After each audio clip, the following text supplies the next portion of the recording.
Bila kita nak beli emas tuan-tuan dan puan, kita nak beli dalam keadaan kita boleh menang semasa beli dan kita menang semasa jual. Ramai orang hari ni yang hanya tengok harga tuan-tuan dan puan. Dia nak beli harga emas dengan harga yang murah.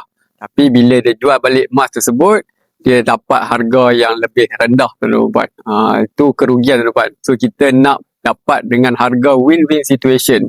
Jadi untuk dapatkan win-win situation tuan-tuan dan puan, macam mana cara dia tuan-tuan dan puan? Okey, so satu teknik yang boleh saya bagi dekat tuan-tuan dan puan, apabila tuan-tuan dan puan beli emas di syarikat A, untuk mendapat jaminan pulangan bila tuan-tuan dan puan jual balik dapat harga lebih tinggi adalah tuan-tuan dan puan jual semula dekat company A.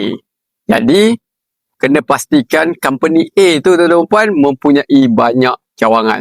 Kalau tuan-tuan dan puan beli dekat negeri Kelantan katakan, kalau tuan-tuan dan puan pergi kat Johor, boleh jual dekat Johor. Dengan syarat company tu pun ada dekat negeri Johor lah.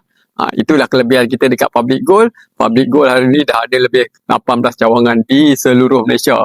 So maksudnya kalau tuan-tuan puan beli dekat Kelantan, tuan-tuan puan boleh pergi ke negeri-negeri lain, cari saja branch Public Gold, boleh jual dan dapat harga yang lebih tinggi tuan-tuan puan.